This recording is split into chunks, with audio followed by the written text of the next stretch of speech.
Okay, வணக்கம் மாணவர்களே. நம்ம ஆங்கில ஆட்சிக்கு எதிரான தொடக்க கால கிளர்ச்சியோட கடைசி வகுப்பில் இருக்கும், பார்ட் 7. ஓகேங்களா? இப்போ நம்ம அதுக்கு முன்னாடி பார்ட் 1லேருந்து பார்ட் 6 வரை என்னென்ன பார்த்தோம் அப்படிங்கிறத பார்த்துடலாம். பார்ட் 1ல் பாளையக்காரர்கள் பற்றி பார்த்தோம், பார்ட் 2ல் பூலித்தேவரை பற்றி பார்த்தோம், பார்ட் 3ல் கட்டபொம்மன், பார்ட் 4ல் பார்த்துக்கிட்டீங்க அப்படின்னா வேலுநாச்சியார், பார்ட் 5ல் வேலுநாச்சியோடைய படைத்தளபதிகளாக இருந்த மருது சகோதரர்கள் அவர்களால் உருவாக்கப்பட்ட தென்னிந்திய கூட்டமைப்பு தென்னிந்திய கிளர்ச்சியை பற்றி பார்த்தோம். பார்ட் 6ல் பார்த்துட்டோம் அப்படின்னா தீரன் சின்னமலையை பார்த்தோம். இப்போ பார்ட் 7ல் கடைசி பார்ட்டில் வேலூர் கழகத்தை பற்றி பார்க்க போகிறோம். ஸோ இதோட இந்த வகுப்பு உங்களுக்கு முடிவடைகிறது. ஓகேங்களா? சரி, ஓகே. இப்போ வேலூர் கழகம், இந்த வேலூர் கழகம் எப்போது தொடங்குகிறது அப்படின்னா 1806 ஜூலை தொடங்குகிறது. ஸோ அதுக்கு முன்னாடி இந்த வேலூர் கழகத்தின் போது சென்னை ஆளுநராக யார் இருந்தாங்க, இராணுவ படை தளபதியாக யார் இருந்தாங்க, துணை தளபதியாக யார் இருந்தாங்க அப்படிங்கிறத பார்த்துடலாம். வேலூர் கழகத்தின் போது சென்னை ஆளுநராக இருந்தவர் வில்லியம் பெண்டிங் பிரபு. ஆமாம், 1829 சதி ராஜாராம் மோகன் ராய் முயற்சியால் அந்த சதி என்ன உடன்கட்டையை ஒழித்தார் இல்லையா, அவர் தான். இவர் இந்த வேலூர் பிரிச்சுக்கு அப்புறம் நாட்டுக்கு அழைக்கப்படுவார். மீண்டும் என்ன செய்வார், வருவார், ஆளுநராக வருவார். ஓகேங்களா? இவர் சென்னை ஆளுநராக இருக்கார். இராணுவ படை தளபதியாக சான் கிரடாக் இருக்கிறாரு. துணை படை தளபதியாக கர்னல் அக்னி இருப்பார். இந்த கர்னல் அக்னி எங்கே பார்த்துருப்போம்? ஆமாம், தென்னிந்திய புரட்சியிலேயே பார்த்துருப்போம். தென்னிந்திய புரட்சியிலேயே இவர் பார்த்துருப்போம். ஓகேங்களா? அப்போ அங்கே இருக்கிறவர் தான், இவர் தான் துணைப்படை தளபதியாக இந்த காலகட்டத்தில் இருக்கிறார். ஓகேங்களா? இப்போ கழகத்திற்கு முன்பு என்ன நடந்துச்சுன்னு பார்ப்போம். ஆங்கிலேயர்கள் எப்படி கைப்பற்றுறாங்கன்னு பார்ப்போம். இப்போ ஆங்கிலேயர்கிட்ட எப்போ சேலம் திண்டுக்கல் பகுதியெல்லாம் முழுசாக வந்துச்சு அப்படின்னா, நல்லா பாருங்கள், தென்னிந்தியாவில் பாளையக்காரர் முறையை ஒடுக்குவதற்கு முன்னாவே. ஓகேங்களா? எப்போ பாளையக்காரர் முறை அப்படிங்கிறது 1801 தான் நம்ம கர்நாடக உடன்படிக்கையின்படி ஒடுக்குறோம். ஆனால் அதுக்கு முன்னாடியே சேலம் திண்டுக்கல் தான் 1792 3வது மைசூர் போரில் முடிவில் திப்பு ஸ்ரீரங்கப்பட்டின உடன்படிக்கையின்படி பிரிட்டிஷார் வருவாய் மாவட்டங்களாக, அது வரி வசூலிக்கக்கூடிய மாவட்டங்களாக சேலம் திண்டுக்கல்லாம் பெற்றுட்டாங்க. எப்போ 92லேயே வாங்கிட்டாங்க. அதே மாதிரி 98லேயே தஞ்சாவூரில் இருக்கக்கூடிய அரசர் என்ன செஞ்சிருப்பாருன்னா, தன்னுடைய இறையாண்மை உரிமையை ஆங்கிலேயர்கிட்ட கொடுத்துட்டு ஜஸ்ட் அவர் ஒரு கப்பம் கட்டக்கூடிய அரசராக தான் இருந்திருப்பார். அதே மாதிரி 99ல் 4வது மைசூர் போர் முடிவில் கோயம்புத்தூர் இணைச்சிருவாங்க. ஓகேங்களா? இதெல்லாம் எப்போ பாளையக்காரர் முறை ஒடுக்குவதற்கு முன்பாகவே. இப்போ அதே மாதிரி கட்டபொம்மன் எதிர்ப்பு 1799 இது பண்ணிட்டாங்க. மருசகர் 1801லேயே ஒடுக்கி முடிச்சுட்டாங்க. இதெல்லாம் வேலூர் கழகத்துக்கு முன்னாடி இதெல்லாம் நடந்து முடிஞ்சிருச்சு. ஓகேங்களா? இப்போ பிரிட்டிஷார் என்ன செய்கிறாங்க அப்படின்னா, கர்நாடக உடன்படிக்கைக்கு அப்புறம் அவரையும் குற்றம் செலுத்துறாங்க, நீயும் விசுவாசமற்றவர் அப்படின்னு சொல்லி கட்டாய ஒப்பந்தம் 1801 நடந்து வட ஆற்காடு, தென் ஆற்காடு, திருச்சிராப்பள்ளி, மதுரை, திருநெல்வேலி இந்த மாவட்டங்கள் எல்லாம் நிர்வகிக்கக்கூடிய பொறுப்பு யாருக்கிட்ட வந்துருச்சு அப்படின்னா, ஆங்கிலேயர்கிட்ட டேரெக்டாகவே வந்துருச்சு. ஓகேங்களா? ஆற்காடு நீ சும்மா இரு, நீ போய் உட்காந்துக்க, நான் உனக்கு வரி செலுத்தி உனக்குன்னு ஒரு கப்பம் கொடுத்துட்டு நாங்கள் எல்லாத்தையும் பண்ணிக்கிறோம் அப்படின்னு சொல்லிடுவாங்க. ஓகேங்களா? இப்போ 1805 கடுமையான பஞ்சம் வந்துடுது. ஓகேங்களா? இந்த காலகட்டத்தில் அப்போ திப்பு கொலை செய்யப்படுகிறார். எந்த 4வது மைசூர் போரில் முடிவில் திப்பு சுல்தான் கொலை செய்யப்படுகிறார். அவருடைய மகன்கள் மகனான மூத்த மகனான பதேகைதர் வேலூர் கோட்டைக்கு சிறை வச்சுட்டாங்க. ஓகேங்களா?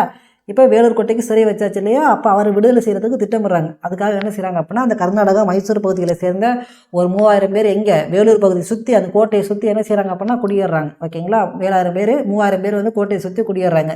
இப்போ வேலூர் கோட்டை, அந்த வேலூர் கழகம் ஏன் வேலூரில் நடக்குது, எதுக்கு வேலூரை செலக்ட் பண்ணாங்க அப்படிங்கிறதுக்கு இது ஒரு ரீசன். என்ன அப்படின்னா, தன்னுடைய சுல்தானுடைய மகன் பதேகைதர் இந்த சிறையில் இருக்கார், இவர் எப்படியாச்சும் மீட்கணும் அப்படின்னு ஒரு 3000 பேர் இங்கே என்ன செஞ்சுருக்காங்க, குடும்பத்தோடு இருந்திருக்காங்க. வாய்ப்பு கிடைக்கும்போது இந்த கோட்டையை தாக்கி தன்னுடைய அரசரை மீட்கணும் அப்படிங்கிறதுக்காக. ஓகேங்களா? சரி, ஓகே. வேலூரை தேர்வு செஞ்சதுக்கான மற்ற காரணம் என்ன அப்படின்னா, முதல் காரணம் திப்புவின் மகன் வேலூர் சிறையில் அடைக்கப்பட்டிருக்காரு. இது ஒரு ரீசனாக இருக்குது. அதே பல புரட்சியாளர்கள் அந்த தென்னிந்திய கிளர்ச்சியில் ஏற்பட்டவங்க நிறைய பேர் எங்கே இருக்காங்க அப்படின்னா வேலூர் சிறையில் தான் அடைக்கப்பட்டிருக்காங்க.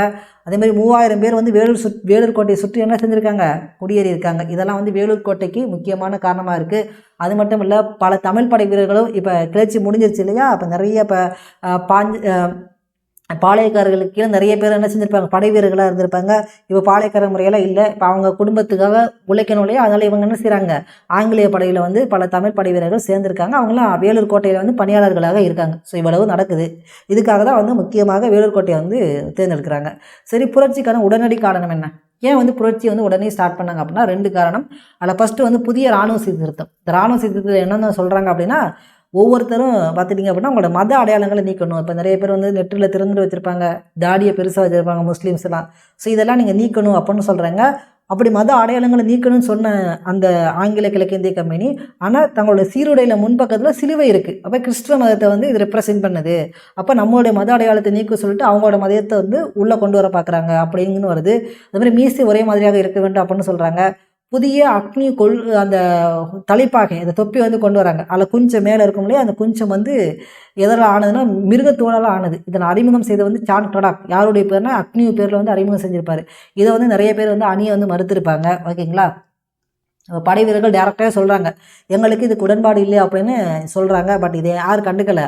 ஆமாம், ஆங்கிலேயர்கள் வந்து இதை கண்டுக்கலை. இதனால தான் புரட்சி வந்து ஏற்படுது. ஓகேங்களா, சரி, எப்படி புரட்சி ஏற்படுதுன்னு பார்த்தோம் அப்படின்னா, முதல்ல என்ன செய்கிறாங்க அப்படின்னா, டேரெக்டாகவே தொப்பி அணியை ஒரு அணி மறுத்திருப்பாங்க. எந்த அணி அப்படின்னா 4ஆம் ரெஜிமெண்ட்டோட 2ஆம் பிரிவு. இப்போ ரெஜிமெண்ட்னா 1, 2, இப்போ 1, 2, 3, 4ன்னு இருக்கும். இதில் 4ஆம் ரெஜிமெண்ட்டில் 2வது அணி. ஓகேங்களா, இந்த அணி வந்து என்ன செஞ்சுருக்கோம் அப்படின்னா, நாங்கள் தொப்பி அணிய மாட்டோம் அப்படின்னு சொல்லி கிளர்ச்சியில் ஈடுபடுவாங்க. எப்போது அப்படின்னா 1806 மே 4 கிளர்ச்சியில் ஈடுபடுவாங்க.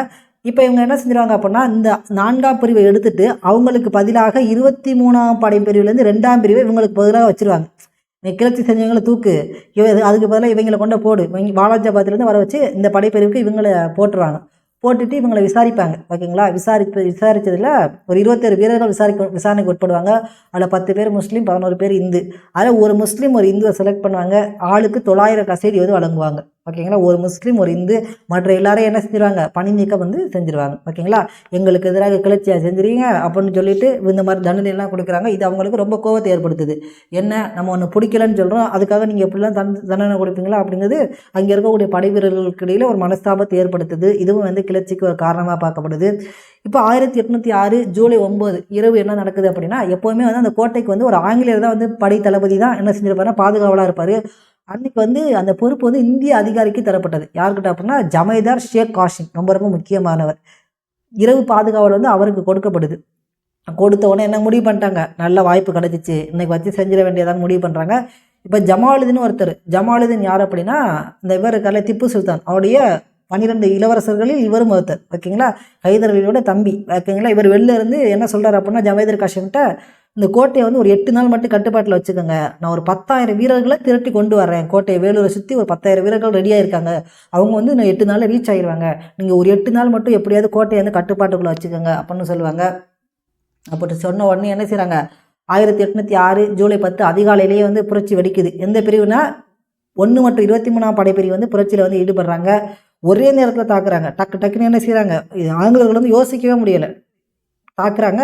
அதே மாதிரி இப்போ ஆங்கிலேயர்களும் 5 ஐரோப்பிய அதிகாரிகள் தங்கியிருப்பாங்க இல்லையா, அந்த குடியிருப்புகளுக்கு எல்லாத்துக்கும் தீ வச்சுட்டாங்க. ஓகேங்களா, அப்போ முதல் பலியாக வந்தவர் கர்னல் பேன்கோட். ஓகேங்களா, அதே மாதிரி கர்னல் மீகாரஸ் அப்படிங்கிறவர் 2வது பலியாக வந்திருப்பார். கோட்டைக்கு வெளியே வந்து ஆம்ஸ்ட்ராங் என்ன நடக்குது அப்படின்னு பார்க்க வந்திருப்பார். அவருக்கு என்ன செஞ்சுருவாங்க, சுட்டு கொண்டுருவாங்க. ஓகேங்களா, மற்ற ஆங்கில அதிகாரிகள் வந்து எல்லி, பாப்காம் இவங்கெல்லாம் கொல்லப்படுறாங்க. மொத்தம் கிட்டத்தட்ட ஒரு 13 ஆங்கில அதிகாரிகளும் 82 சிப்பாய்களும் வந்து கொல்லப்படுறாங்க. மொத்தம் 105 பேர் கொல்லப்பட்டாங்க அப்படிங்கிறது நமக்கு கிடைச்சிருக்க தகவல், பள்ளி புத்தகத்தில் இருக்குது. ஓகேங்களா, முதல் பலி கேட்பாங்க கர்னல் பேன்கோட், 2ஆம் பலி கர்னல் மீகாரஸ். ஓகேங்களா, அடுத்து ஆம்ஸ்ட்ராங். வெளிலேருந்து யார் பலியானது அப்படின்னா ஆம்ஸ்ட்ராங் வந்து பலியாகிறார். ஓகேங்களா, இப்போ கோட்டையை வந்து இவங்க கைப்பற்றிட்டாங்க. வேலூர் கோட்டை முழுவதுமாக கைப்பற்றப்பட்டது. யாரை மன்னராக அறிவிக்கிறாங்க அப்படின்னா பதே ஹைதரை வந்து மன்னராக வந்து அறிவிச்சிட்டாங்க. தங்களுடைய புலிக்கொடியை வந்து கோட்டையில் வந்து ஏற்றிட்டாங்க. ஓகேங்களா, இப்போ இதுவரை நமக்கு பாசிட்டிவாக நடந்துருச்சு. இப்போ கோட்டைக்கு வெளியே ஒருத்தர் இருக்கார், மேஜர் கூட்ஸ். இவர் பார்க்குறாரு கோட்டையில் பெரிய கலவரம் நடக்குது, கோட்டை அவர்கள் கட்டுப்பாட்டுக்குள்ளே போயிடுச்சு அப்படிங்கிற ஒரு தகவல் என்ன செய்கிறார் அப்படின்னா, வேலூர்லேருந்து ஒரு 25 கிலோமீட்டர் தூரத்தில் ஆற்காடில் என்ன செஞ்சுருப்பாருன்னா ஒரு குதிரைப்படை தலைவருக்கு தகவல் கொடுத்துருப்பார். ஓகேங்களா, 25 கிலோமீட்டர் தான் இருக்கும். ஓகேங்களா, ஸ்டீவன்சன் அப்படிங்கிறவர்கிட்ட என்ன செஞ்சிருப்பார் அப்படின்னா கடிதத்தை கொடுத்துருவார். ஸ்டீவன்சன் அந்த கடிதத்தை பெற்றுக்கிட்டு அங்கேருந்து கேப்டன் யங் அவருடைய தலைமையில் வந்திருப்பார். அதே மாதிரி ஒரு குதிரைப்படையை வந்து அந்த பீரங்கி படையை வந்து கேப்டன் கென்னடி தலைமையில் பின்னோக்கி வர சொல்லிட்டு வந்திருப்பார். ஓகேங்களா, இப்போ இவங்க 9 மணிக்கு வந்துடுவாங்க. யார், கில்லஸ்பி வந்து 9 மணிக்கு வந்துடுவார். ஆனால் பின்னாடி அந்த கென்னடி தலைமையில் அந்த படை வந்து 10 மணிக்கு தான் வருது. முதல்ல வந்து என்ன செய்கிறார் அப்படின்னா கிளர்ச்சியாளர்களை வந்து சரணடைய சொல்லுவாங்க, சரணடைய மாட்டாங்க. உடனே வந்து 19வது படைப்பிரிவு யாருடைய தலைமையிலனா லெப்டினன்ட் பிளாக்கிஸ்டன் அவருடைய தலைமையில் 19வது படைப்பிரிவு என்ன செஞ்சுன்னா பீரங்கி படை வந்து உள்ளே நுழைஞ்சு கோட்டையை உடைச்சி விட்டு போன உடனே என்ன செய்யும், ஒரு 15 நிமிஷத்தில் கிளர்ச்சியை உடைக்கிடுவார். கண்டமேனுக்கு சூடு, பார்க்குற ஓடுறவன பிடிச்சி வச்சு சூடு அப்படிங்கிற மாதிரி கொடூரமாக நடந்துக்குவார். கிட்டத்தட்ட 800 பேர் கொலை செய்யப்பட்டதாகவும் 600 வீரர்கள் வந்து விசாரணைக்கு உட்படுத்தப்பட்டாங்க. பிளாக்கிஸ்டன் என்ன சொல்கிறார் அப்படின்னா, அவர் தானே அந்த குதிரைப்படை தளபதியாக இருந்திருப்பார், அவர் தானே முதல் முறையாக கோட்டையை உடைச்சவர், அந்த ஜில்லஸ்பி வந்து ரொம்ப கடுமையாக நடந்து கொண்டார் அப்படின்னு சொல்கிறார். ஓகேங்களா. புரட்சிக்கு பின் என்ன நடக்குது அப்படின்னா, கில்லஸ்பி வந்து பதவி கைதில் வந்து கொலை செய்ய முயற்சி செய்வார். ஓகேங்களா. இவர் தானே மன்னராக உட்கார்ந்துருப்பார், இவரை கொலை செய்கிறதுக்கு சுடுவதற்கு முயற்சி செய்வார். உடனே வந்து அங்கே இருக்கக்கூடிய அந்த மரியட் அப்படிங்கிறவர் தடுத்து நிறுத்திடுவார். இவருக்கும் இதுக்கு சம்மந்தம் இல்லை, இவரை கொலை செய்யாதீங்கன்னு சொன்ன உடனே அவர் விட்டுருவார். உடனே பதவி கைதில் வந்து கல்கத்தாவிற்கு நாடு கடத்தப்பட்டிருப்பார். ஓகேங்களா. நீதிமன்ற விசாரணை நடக்கும். 5 நபருக்கு துப்பாக்கி சூடு, பீரங்கி அந்த முன்னாடி இருக்கும் இல்லையா, அதில் கட்டி விட்டு ஒரு 6 நபர் அப்படியே சுட்டு கொண்டிருப்பாங்க. அந்த பீரங்கியோட அந்த முன்னாடியில் 6 பேரை கட்டி அப்படியே உடல் தெருக்க ஒரு 6 பேருக்கு வந்து நடந்திருக்கு. தூக்கு வந்து 8 பேருக்கு தூக்கு தண்டனை வந்து கொடுத்துருப்பாங்க. புரட்சிக்கு பின் நடந்த மாற்றம் என்ன அப்படின்னா, உடை சீர்திருத்தம் சொன்னாங்களே அதிலெல்லாம் வேண்டாம்னு சொல்லியிருப்பாங்க.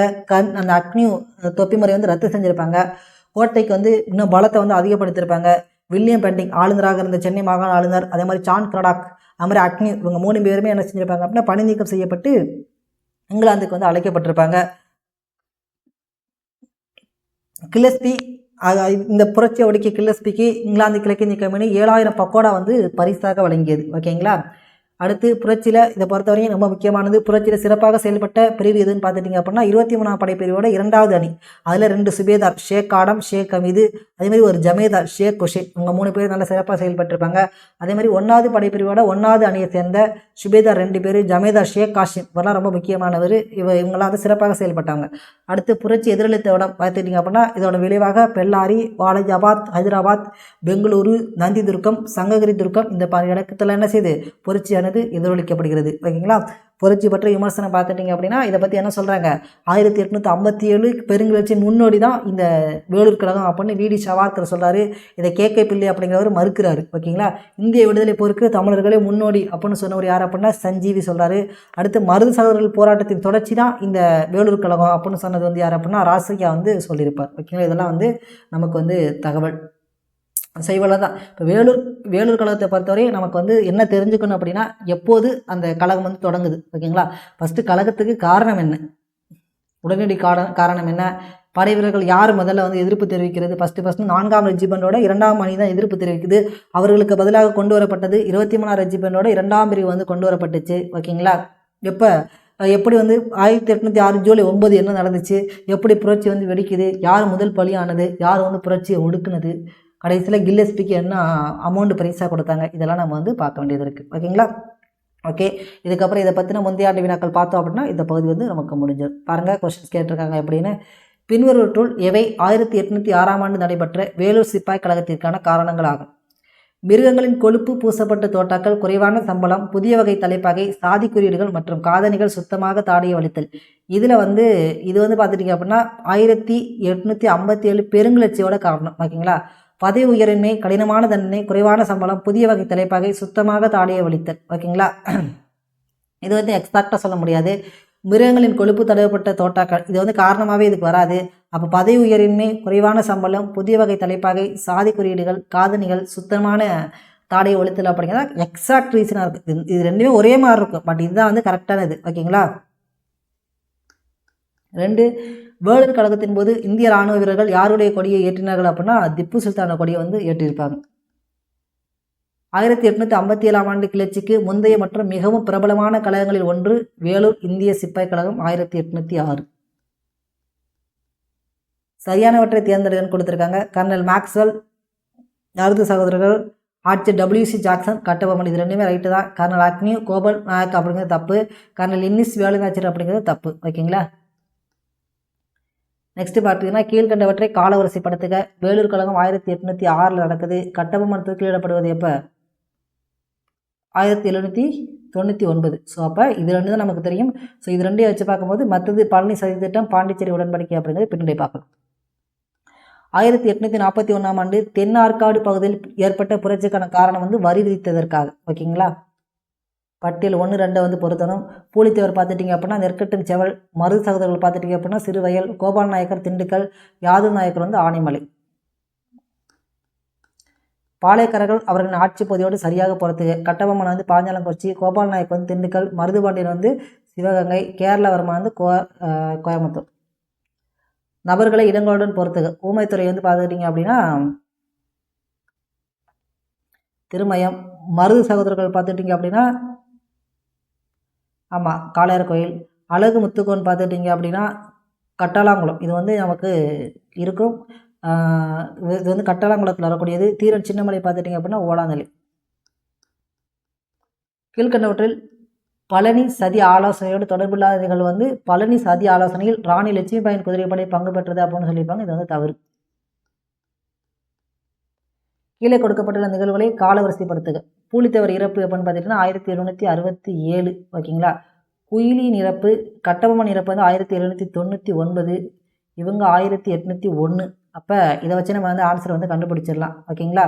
So 1 2 3 4 is the correct answer. இப்போ நிறைய பேர் குயிலியோட இறப்பு வந்து நம்மளால் கெஸ் பண்ண முடியாதா வந்து கெஸ் பண்ணலாம். ஏன்னா இப்போ வேலுநாச்சியார் வந்து 1796 இறந்துருப்பாங்க. அப்போ அதுக்கு முன்னாடியே வந்து குயிலி வந்து இறந்துட்டாங்க ஓகேங்களா. ஆனால் எதுக்கு அப்புறம் தான் இறந்தாங்க அப்படின்னா 1772 காளையார் கோயில் போருக்கு இடையில 1796 உள்ளே இருந்திருப்பாங்க. சப்போஸ் ஆண்டு தெரியலனா கூட இதை வச்சு கெஸ் பண்ணலாம். அப்போ இது ரெண்டுக்கு இடையில தான் வந்து கண்டிப்பாக குயிலியோட இறப்பு வருஷம் வந்து வந்திருக்கும். இதை வச்சு நம்ம கெஸ் பண்ணி போட்டுடலாம். சரியான நீ வந்து தேர்ந்தெடுக்க. ஒண்டி வீரன் மருது சகோதரர்கள் இது வந்து தப்பு. கோபால் நாயக்க திண்டுக்கல் கோட்டை ரைட்டு. குயிலி பூலித்தேவர் வந்து தப்பு. முத்து வடுகநாதர் காளையார் கோயில் போர் வந்து கரெக்ட். அப்போ 2 and 4 is the right answer. அடுத்து வந்து பொறுத்து எங்கெங்கே தூக்கில் விடப்பட்டாங்க. சிவசுப்பிரமணியம் வந்து நாகலாபுரம் கோட்டை, கட்டபொம்மன் வந்து கயத்தார் கோட்டை, மருது சகோதரர்கள் வந்து திருப்பத்தூர் கோட்டை, தீரன் சின்னமலை வந்து சங்ககிரி கோட்டை. ஸோ இதோட வந்து உங்களுக்கு முடிஞ்சுது. இதுக்கப்புறம் நீங்கள் ஓவரால் நீங்கள் என்ன செய்யுங்க அப்படின்னா பள்ளி புத்தகத்தில் எங்கெங்கெல்லாம் சொல்லியிருக்கோம் பாருங்கள். 3 இடத்துல சொல்லியிருப்போம். 8th மக்களின் புரட்சி, 10th உங்களுக்கு வந்து ஆங்கில ஆட்சிக்கு எதிரான தொடக்க கால கிளர்ச்சி, அதே மாதிரி 11th ஆங்கில ஆட்சிக்கு எதிரான தொடக்க கால கிளர்ச்சி. இந்த 3 இடத்துலையும் கம்பல்சரி படிச்சிருங்க. படிச்சுட்டு ப்ரீவியஸ் இயர் கொஸ்டின்ஸ் வந்து நிறையா ஒர்க் அவுட் பண்ணி பாருங்கள். நிறைய டெஸ்ட்டு ப்ராக்டிஸ் பண்ணுங்கள். இந்த பகுதியில் நீங்கள் முழு மதிப்பெண்ணை ஸ்கோர் பண்ணிடலாம். ஓகேங்களா. நன்றி.